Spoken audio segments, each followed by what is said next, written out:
अस्सलाम वालेकुम रहमतुल्लाहि व बरकातुहू। मैं डॉक्टर काजी, आपका भाई, आपका खादम, आपका खैर ख्वाह, आपका हज 2026 का बेस्ट गाइड अल्हम्दुलिल्लाह खुशामदीद करता हूँ आपको इस वीडियो में। अल्हम्दुलिल्लाह आज की इस वीडियो में हम बहुत ही अहम टॉपिक के ऊपर बात करने जा रहे हैं। जिस तरह से आप जानते हैं कि हर गुजरता दिन अल्हम्दुलिल्लाह आपको हज के सफ़र के करीब कर रहा है अल्हम्दुलिल्लाह, और मैं खुशामदीद करूँगा, मैं उनको दिल के अता गहराइयों से मुबारकबाद पेश करूँगा उन तमाम प्यारे मिठे हज भाई बहन बुजुर्गों को जो हज 2026 के सफ़र के लिए चुने जा चुके हैं अल्हम्दुलिल्लाह, और अल्लाह के मेहमानों की लिस्ट में शामिल हो चुके हैं और तैयारियां भी भरपूर कर रहे हैं अल्हम्दुलिल्लाह।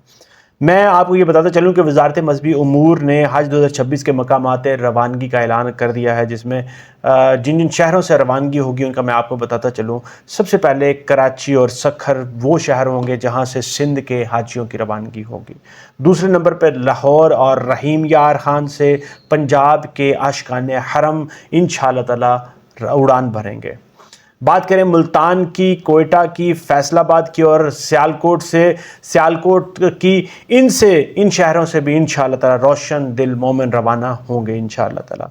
और बात आती है इस्लामाबाद की। इस्लामाबाद से मुल्क के जितने भी शुमाली इलाका जात हैं, जैसे कि नॉर्दर्न एरियाज़ हैं, वो सब एरियाज़ के हुज्जाज कराम इंशाअल्लाह ताला हरम पाक की सिमत कदम बढ़ाएंगे, इंशाअल्लाह ताला रवानगी करेंगे।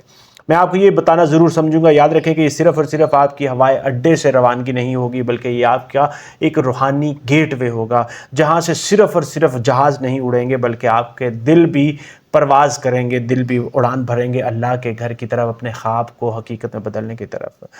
मैं आपको ये भी बताना ज़रूरी समझूंगा कि हर हाजी के लिए रवानगी का मकाम जो है उनके ज़ोन और बैंक की तफसीलात और उनके एप्लीकेशन के हिसाब से सारा तय किया जाता है, हमेशा याद रखें। लिहाजा आपसे ये गुजारिश है कि आपने अपनी रवानगी से पहले अपना मुकाम रवानगी और पासपोर्ट, वीज़ा स्टेटस और बैंक की तस्दीक शुदा जो चीज़ें हैं वो अपने ज़ात ज़रूर चेक कर लेनी है। याद रखें कि ये वो लम्हा है जब हर एक पाकिस्तानी हुज्जाज इंशाअल्लाह ताला मुसलमान अपने वतन से मक्का मुकरमा की तरफ रवाना होगा और उसके दरवाज़ों की तरफ इंशाअल्लाह ताला परवाज़ करेगा इंशाअल्लाह ताला। मैं आपको ये बताता चलूँ कि ये सफ़र सिर्फ़ और सिर्फ जिस्मानी नहीं बल्कि ये आपके दिल का सफ़र भी है इंशाअल्लाह ताला, इसलिए उसकी तैयारी भरपूर तरीके से होनी चाहिए। अल्लाह ताला की ज़ात आपके सफ़र को आसान करे, मुबारक करे, मबरूर करे इंशाअल्लाह ताला। मुझे अपनी दुआ में ज़रूर याद रखें, मेरा मिशन आपकी खिदमत है। इस वीडियो को ज़रूर लाइक शेयर और चैनल को सब्सक्राइब कर लें। अगर आपके ज़हन में कोई सवाल, कोई क्वेश्चन, कोई फीडबैक हो कमेंट सेक्शन में लिखें, इंशाअल्लाह ताला मैं आपको इमीडिएटली उसका रिप्लाई देने की ज़रूर कोशिश करूँगा। इजाज़त चाहूँगा। अस्सलामु अलैकुम व रहमतुल्लाहि व बरकातुहू।